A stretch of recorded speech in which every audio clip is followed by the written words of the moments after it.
I'm Kevin Kaduk, head of content at CHGO. And I'm Mario Tirabassi with CHGO Blackhawks. And this is CHGO Tavern Style, which is presented by Salerno's Pizza. Head over to the location on Grand Avenue or call 312-666-3444 to make a reservation today. By the way, mention CHGO, get half off your pizza. Good deal. Today's topic, Caleb Williams. We're out there looking for clicks, Mario. Hey, I mean, it's the buzz. It's the hot buzz. You wanted to have this conversation. You gave me Yes. a list of 4 topics, and you actually felt pretty strongly about this. You usually cover the Blackhawks. You've watched Connor Bedard and all the hype that's gone along with that Yes. for the last 2-3 years of his life. Last year with the Blackhawks, but now you're seeing it with Caleb Williams, and the NFL is a different beast. Success is not guaranteed to the NFL, and I think some of this coverage right now, and I'll plead guilty. I almost kind of feel like, okay, Caleb Williams is the superstar. This is life-changing, but that's not guaranteed. So do you think that this extreme hype is setting Caleb Williams up for failure? I think there's a ton of hype around him, and this is a Bears organization that is desperate for a franchise quarterback. And they moved up to get Mitch Trubisky. They had Justin Fields, and then we've had this whole offseason between, do you draft Caleb Williams first overall? You get the first overall pick 2 years in a row. Like, that is incredible. Hopefully the Blackhawks do that. But this year you're going to use it, and you have this opportunity to draft Caleb Williams, this guy that's been wire to wire, like the number one quarterback, much like Connor Bedard was as the top prospect in his draft class. But I feel like there hasn't been that like separation between Williams and like the rest of the quarterbacks that Bedard had in his draft class. So when you have Caleb Williams coming into this situation where the Bears moved on from a guy that was starting to kind of look like, okay, maybe there's something there, maybe there is something like turning a corner kind of thing. And then they're like, nope, we're going to go with Caleb Williams. And having all of that come after, you go out and get a guy like Keenan Allen. Like, it looked like it was setting up to be like, okay, well, now we got some weapons. Now we can do this. But it's like, nope, that's going to be for Caleb Williams. So now you have this situation where the Bears have very clearly are going all in with him.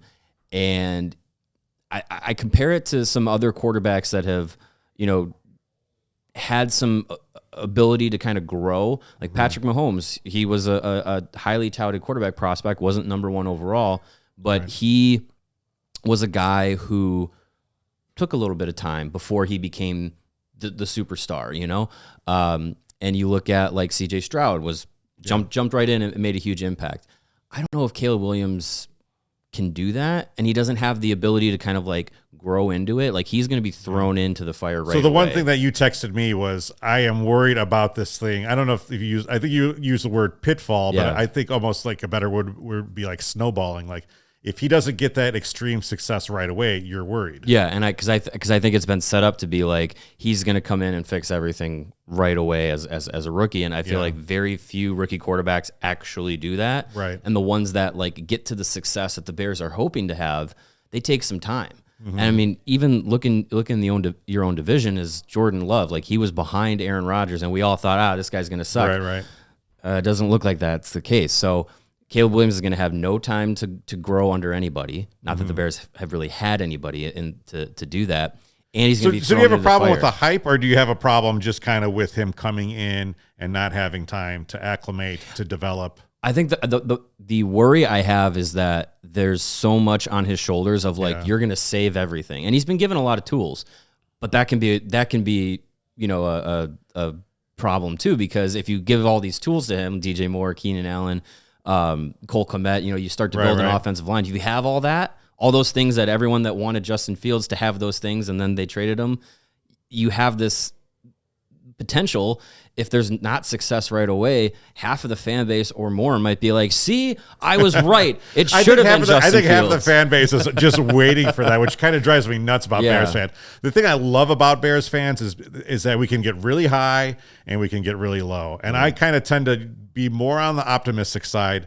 Bears win 1 game in a row, 2 games in a row. I'm leading the parade down Michigan Avenue. I'm talking crap to my Packer fan friends.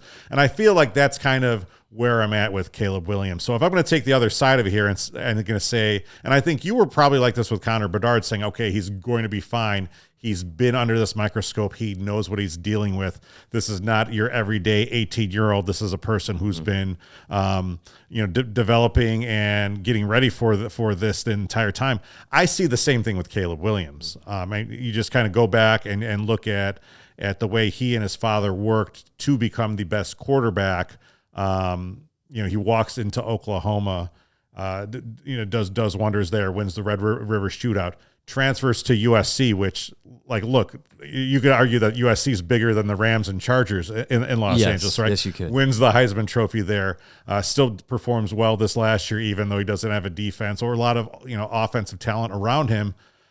So I kind of feel like, okay, he is ready for this. I kind of see how he's comporting himself on social media and at the pro day. And my optimistic side says he's going to be, able to overcome this. Now, okay, because they stumble to a 1-5 start, check with me then. But right now I'm trying to stay optimistic. No, and I think those are all valid points, and I also like how he has handled himself in this situation. It's a lot of pressure. Mm-hmm. I'm just caught, and I'm optimistic too. I want the Bears to do well.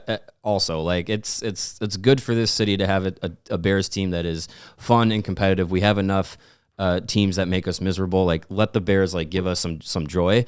But I just feel like it's a big hill that he is being put on right now. Absolutely. And it would be the same if he started game 1 of year 1 or game 1 of year 2, I think. I mean, we've seen Trubisky go through it. We've seen Fields. They weren't up to the challenge necessarily. Hopefully Caleb Williams will be. I'll tell you the one thing, though, it's very strange, is having a Bears player be so hyped nationally. Mm-hmm. This is not something we're used to. Obviously, we've had kind of upper echelon Hall of Famers. I mean, probably most recently Brian Urlacher and Devin Hester. But I mean, for most of my life, it's like you're sitting there trying to convince yourself that James Allen and Raymond Harris are really good, and maybe nationally they're not looked upon. But to me, if we get a top 5 quarterback in here, someone who's starring in those State Farm commercials, and that's going to be the crazy part. That's true. That's true. Yeah. If Caleb Williams gets to that point, gets to that, that tier of NFL quarterback, that's going to be and he will have deserved it. We will have deserved it. Hey, March Madness is upon us. Watch the big dance live at Salerno's on Tap, located at 1201 West Grand Avenue in Chicago. Or call them for carryout and delivery. Mention CHGO and get half off your pizza. Call 312-666-3444 or go to Salerno'sPizza.com. This has been Salerno's Tavern Style. Thanks, Mario. Thanks, Steven, for producing. By the way, check this out on your podcast feed. Search the Chicago Sports Podcast and get one of these in your feed every day. We all silly like the mayor.